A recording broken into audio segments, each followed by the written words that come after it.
Is our theory pointing us towards new exotic forms of matter? Jason Ho has spent the past 3 years of his life looking for subatomic particles, 100 billionth the size of a flu virus, in an attempt to understand the building blocks of the universe.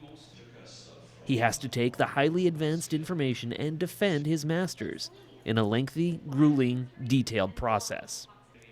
But not today. Now, that is small. On this day, Jason and several of his fellow U of S grad students have just 3 minutes to explain their work. It's tough.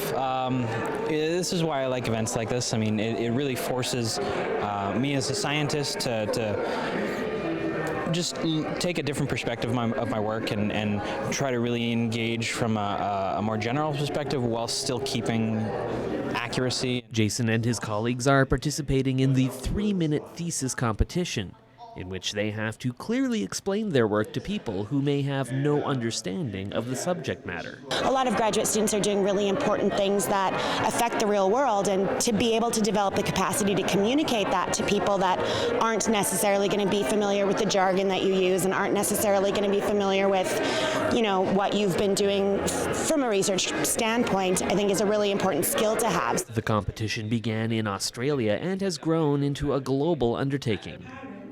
This was the first year the U of S took part, shining a light on the research being done by students on campus. There's so much amazing work being done at the University of Saskatchewan, and this allows us to easily and accessibly showcase, a whole bunch of different projects that are going on in a very short period of time, so that people can kind of, access them and say, wow, there's a lot of really cool stuff going on this campus that I didn't even know about. That's okay, that's my job. Ellen Rafferty has spent 1.5 years on her thesis and hopes to have it finished in another 2 years.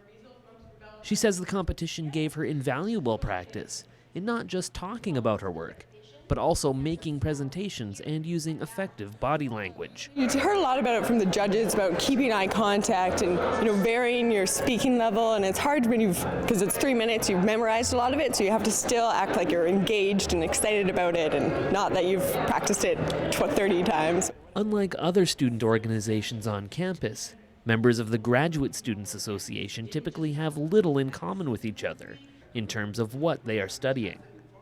So opportunities like this are also welcome for social reasons. Just to meet them, a lot of the time I don't know a lot of the grad students at U of S, so just the opportunity to meet and communicate and see kind of what research is going on is not an opportunity we get a lot, so that was a really great experience.